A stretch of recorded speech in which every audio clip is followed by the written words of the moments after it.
Brentwood United Methodist Church, we're surrounded by symbolism. It's everywhere. It's in the architecture, in the colors, in the decor, so many things that you may not even notice. But when we understand the symbolism, it brings us closer to God and to God's people.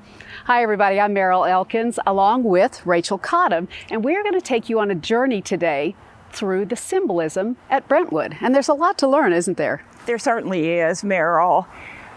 When the decision was made to build the Sanctuary and Narthex addition in 1991, architect R.L. Light was determined to include symbolism in every facet of his design. Churches throughout history have included symbolism in their design. From the point when first century Christians identified themselves to each other by scratching a fish in the sand to let them know, yes, I'm a Christian too. Symbolism has been a part of our worship. We're standing here today at the hand statue, which was designed by Gary Price, sculptor, and set here in the year 2000. It symbolizes communion, the act of God reaching down to us and us reaching up to Him. That really is a beautiful symbol right when you arrive at the church. You ready to go inside? Let's go. Your first stop when you come to the building is the narthex. Rachel, I've always wondered what that word means. Well, Meryl, I think it's just a churchy word for foyer. Okay. So tell us about the symbolism in this room. There's a lot of symbolism in this room. First of all, the room was designed as a gathering place. We had found we needed a place to be between worship services. But it has come to be more than that. It is really our village green.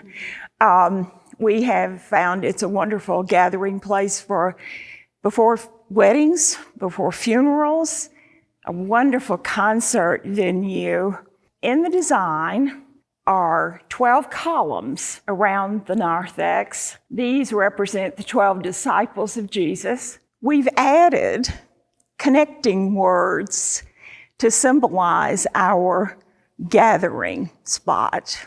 This way, we see the grand staircase, which has become a wonderful portrait place for brides. Oh, I bet. Yeah. And then at the top of the staircase is the bust of John Wesley, the founder of Methodism, who encouraged us to spread scriptural piety throughout the land.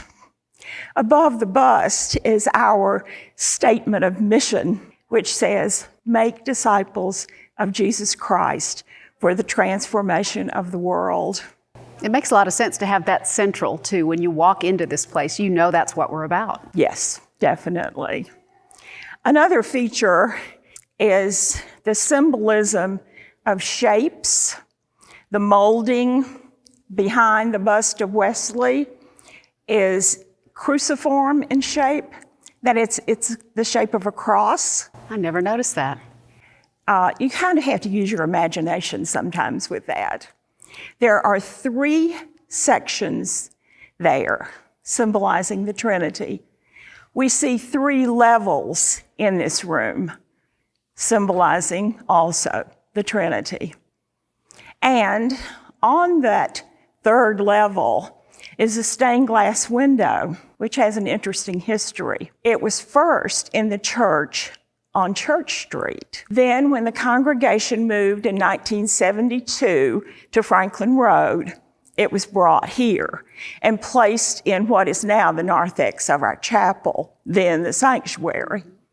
Then in 1991, when we moved into this addition, the window was again brought over here, and it symbolizes the shoulders on which we stand. It connects us to our past. It's a beautiful story.